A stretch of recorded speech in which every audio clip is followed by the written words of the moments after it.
welcome back, everybody. I want to get right to our next guest on set. Barry Sternlicht is the chairman and CEO of Starwood Capital. He's here with us for an extended period this morning, and that's a good thing, Barry, because we've got lots to talk about. The last few times we've seen you, you have pounded the table about how the Fed was really making a mistake by continuing to raise rates so rapidly without waiting to pause and look around. What do you think with what you've seen so far? Because the economy looks okay at this point.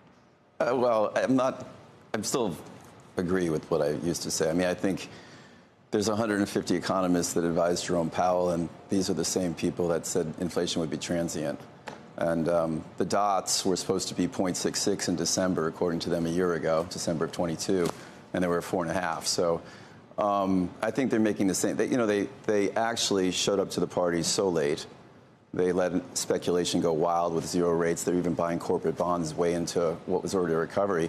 And today, as they continue to push on rates, they seem hell-bent on changing the labor market, right, to lower wages. And I think that's awful. I think what the benefit of a tight labor market is wage growth. We wanted the middle class and the lower income people to do well and to push them into unemployment. So I've been focusing on, how are they going to succeed? There's the JOLTS data, the jobs that are open. There's 10.5 million jobs in November.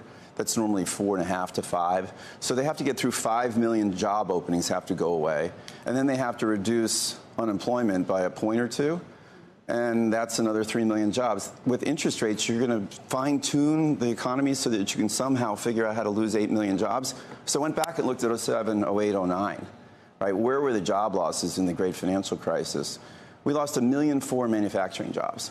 And we're going to lose some manufacturing jobs because rates have gone up and things like cars and everything are less, dishwashers.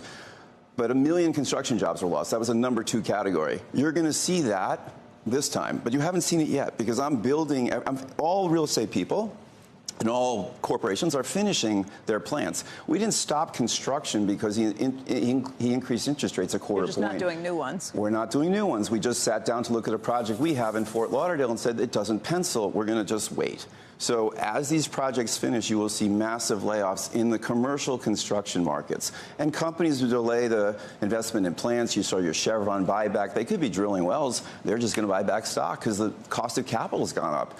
So he will get that, but he should be focusing, and the government should be focusing on increasing the supply of labor.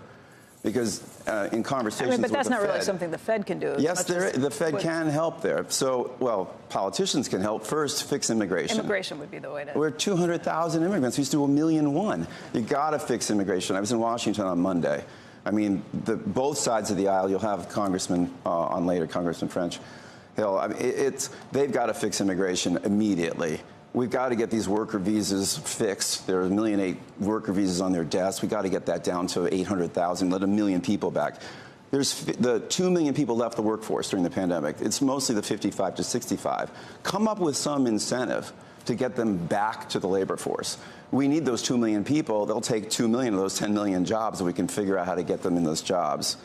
And I think also other guests have talked about welfare. I mean, the packages of welfare incentives that are offered by states, which were really put together at the time of the pandemic, they need to be looked at because there are people who are collecting welfare and working part-time jobs and hiding their income. And so we don't want to make incentives to stay on welfare. So the end of this, what really upsets me is the end game. Okay, he succeeds, and the poor guy we just increased the national minimum wage from $7.50 to $9.25. Walmart yesterday went from $12 to $14. I love that. I mean, that's fantastic. That is a healthy economy. People feel like the economy is working for them. If he succeeds and we knock 8 million people or whatever out of the workforce and they lose their jobs, now the government is paying for them. They're on welfare again. They're on unemployment benefits. And they're going to vote for Bernie Sanders. They're going to say capitalism sucks. I just got this great job. I'm getting $22 cleaning this hotel room. I used to get $14. And the government... I didn't cause this problem, and they're throwing me out of my job. Because usually, it's interesting, travel is one of the first things that gets hit in a recession. And I was just playing golf with the CEO of one of the hotel companies, and I look at my own hotel book. Numbers are okay. They're actually shockingly strong. Yeah, so you got all the pent-up demand, which is offsetting what would have been. So I think companies are actually doing these outings because they're not in the office. And the only time they can get together is an outing. So they get everyone together in Hawaii or in Disney World or in Miami. But I do think that'll roll over too, because that's the third area, or the fourth area where unemployment could what can he impact with rates? Manufacturing, construction, it's coming, offset by, if they ever get their act together to spend the stimulus package, the infrastructure bill, those are construction jobs. So maybe they go from building houses and buildings. Do you think a recession comes this year? Because even Larry Summers is kind of yes, you're going to have a recession third or fourth quarter.